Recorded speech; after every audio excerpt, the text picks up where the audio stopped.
Olá, eu sou o professor Carlos Eduardo, de Contabilidade Pública, e hoje nós vamos tratar de um assunto que está tendo uma certa confusão em relação à decretação do estado de calamidade pública por parte dos entes da federação. Então, primeiro ponto, vamos separar a parte de emergência para a calamidade pública. Tá? A execução de procedimentos emergenciais nos municípios, nos estados, para o combate à Covid-19, não tem nenhuma relação com a decretação do estado de calamidade pública.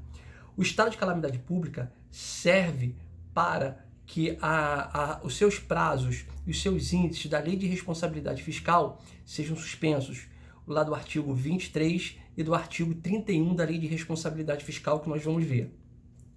A questão emergencial, nós temos a Lei 13.979 do Governo Federal e temos as medidas provisórias 926 e a 951, que trata especificamente das aquisições, das licitações, das dispensas, dos novos prazos e das novas condições neste momento de enfrentamento à pandemia.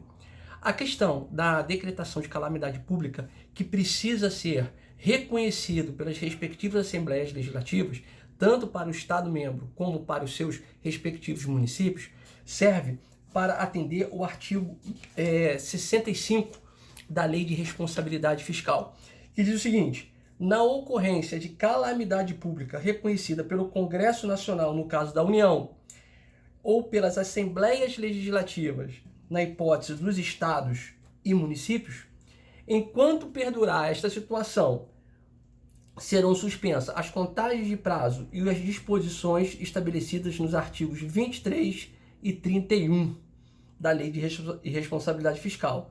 E também serão dispensados o atingimento de resultados fiscais e a respectiva limitação de empenho do artigo 9º. O que é isso? Bom, o artigo 23, ele diz o seguinte: se um determinado ente municipal ou determinado ente estadual, no final de um quadrimestre, não se enquadrar nos seus gastos de pessoal, lá do artigo 20, ele terá que corrigir nos próximos 2 quadrimestres voltar para o seu índice, ok? O índice determinado pelo artigo 20 da Lei de Responsabilidade Fiscal, que não é o objetivo aqui detalhar quais são esses percentuais sobre a receita corrente líquida. Então, se determinado quadrimestre ele apurou um excesso sobre esse índice determinado no artigo 20, ele tem 2 quadrimestres para atingir. Bom, se ele não conseguir atingir, passando esses 2 quadrimestres, ele não conseguir atingir, ele vai ser penalizado de várias formas. Uma delas ele fica proibido de receber transferências voluntárias da União. O que seria isso? Seria recebimento de convênios. Veja bem, se um determinado ente municipal não cumpriu a Lei de Responsabilidade Fiscal com relação a pessoal e nos próximos 2 quadrimestres ele também não conseguiu se enquadrar, ele vai continuar recebendo o que ele tem direito sobre as questões constitucionais e legais. Por exemplo, ele não vai deixar de receber o fundo de participação do município, ou o Estado não vai deixar de receber o fundo de participação do Estado do governo federal, o município não vai deixar de receber a sua quota-parte sobre o ICMS, não vai deixar de receber a sua quota-parte sobre o IPVA, dos veículos emplacados no seu município, que recolhe o IPVA, que é um tributo estadual. Não são só para as questões voluntárias, explicando essa questão de repasse financeiro, e vai ter outros procedimentos descritos na lei que vão sancionar o ente que tiver não conseguir recuperar o índice nos 2 quadrimestres seguintes. Importante que nesse ano nós estamos no último ano de legislação municipal, e a Lei de Responsabilidade Fiscal, nesse mesmo artigo 20, no mesmo artigo 23, ela tem um parágrafo determinando o seguinte: olha, se for apurado no final do primeiro quadrimestre, no caso 30 de abril, ele não tem 2 meses para se recuperar. As sanções são imediatas a partir daí, ok? Então, em último ano de mandato do chefe do Poder Executivo, não existe 2 quadrimestres para recuperação, A sanção é de forma imediata. E o que vem a dizer o artigo 31 da Lei de Responsabilidade Fiscal?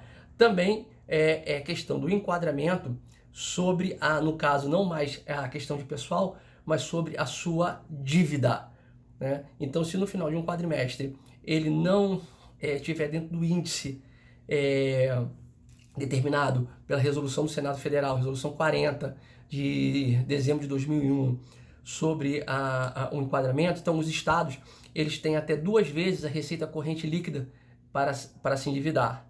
O endividamento dele pode ter um limite de 2 vezes a receita corrente líquida.